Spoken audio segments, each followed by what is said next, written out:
Assalamualaikum warahmatullahi wabarakatuh. Kelas 9 kita lanjutkan transformasi yang kedua, yaitu translasi atau pergeseran ya.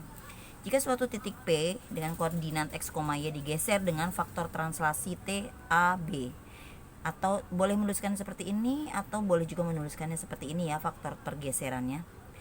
Jadi akan diperoleh bayangan ini kalau menggunakan rumus. Jadi misalnya begini nih, misalnya ada titik 2,1. Ini 2,1 ya. Lalu kita geser dengan nih ada dua soal. Soal yang pertama itu nih 3,1.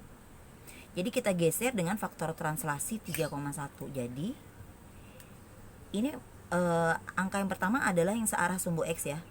Jadi dari titik ini 2,1 ini kita geser 3 ke kanan. Kenapa ke kanan? 1 2 3. 1 2 3. Kenapa kita geser ke kanan? Karena dia positif. Lalu 1 ke atas. Nah, jadi setelah digeser 3 langkah ke kanan dan 1 langkah ke atas, maka disinilah letak bayangannya. Ya, berapa itu bayangannya titiknya? 5,2. Jadi titik 2,1 jika ditranslasikan dengan faktor translasi 31, bayangannya akan menjadi 5,2. Tapi seandainya titik ini kita translasikan dengan faktor min 4, min 2. Min 4, jadi 4 kali tapi ke kiri karena negatif ya. 1, 2, 3, 4. Lalu 2 kali ke bawah karena negatif. 1, 2.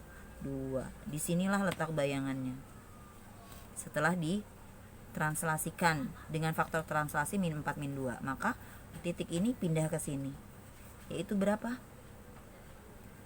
Min 2, min 2, min 1. Jadi ketika ditranslasikan dengan faktor translasi min 4, min 2, titiknya menjadi min 2, min 1. Itu kalau menggunakan gambar. Nah, kalau misalnya mau menggunakan rumus seperti ini ya, kita gunakan rumus sekarang, memakai rumus yang A. Jadi titik 2,1 ditranslasikan dengan faktor 3,1, maka bayangannya yang depan ditambah yang depan, yang belakang nih yang Y ditambah dengan yang Y, sehingga bayangannya menjadi 5,2. Lihat, sama mau pakai gambar atau mau pakai rumus. Atau yang kedua, misalnya titik 2,1 ditranslasikan dengan faktor translasi min 4, min 2, maka bayangan yang terbentuk tadi pakai rumus ya, depan ditambah depan, 2 ditambah min 4 tambah min, kan pas ketemu min jadinya min, 1 ditambah min 2, atau jadinya min 2, min 1, sama dengan tadi pakai gambar gitu ya. Jadi bisa menggunakan gambar atau menggunakan rumus. Kadang-kadang kalau translasinya besar sekali angkanya, kita menggesernya sangat panjang ke kanan atau ke atas ke bawah, jadi lebih mudah menggunakan rumus. Lalu translasi yang ketiga adalah rotasi atau perputaran. Misalnya kita punya titik 1,2 seperti ini. Misalnya ingin diputar tuh maksudnya seperti ini ya. Misalnya ingin diputar dengan pusat putaran titik pusat. Jadi titik ini P ini kita putar menggunakan jangka, harusnya kita putar 90 derajat misalnya. Jadi bayangannya nanti akan membentuk sudut 90 derajat. Jadi bayangannya nanti ada di kuadran 2, yang tadinya ada di kuadran 1, bayangannya ada di sini. Itu namanya diputar ya, dirotasikan 90 derajat ke arah sini dengan pusat ini.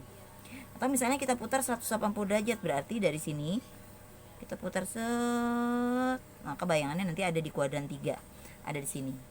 Ini ke sini 180 derajat. Atau misalnya putarnya 270 derajat. Jadi dari sini 90, 180, putar lagi sini. Nanti bayangannya ada di sini. Ya. 270 derajat ini atau sama aja 90 derajat tapi minus ke arah sini. Itu kalau dipakai gambar.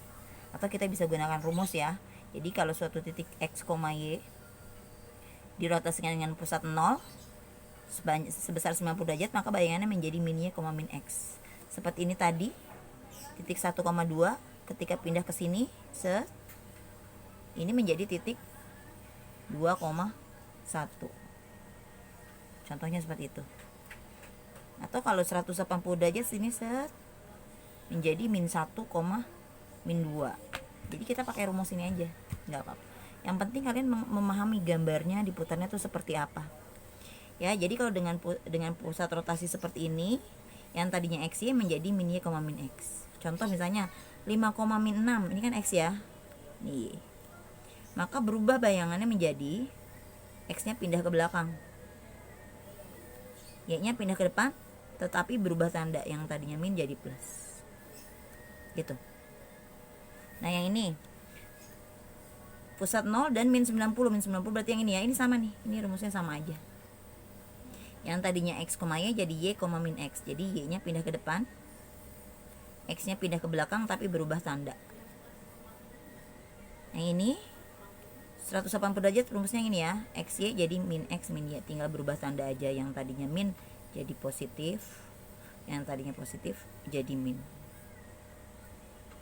Demikian. Mudah ya menggunakan rumus. Tetapi nanti untuk latihannya ada yang perlu digambarkan juga memakai koordinat kartesius. Selamat mengerjakan.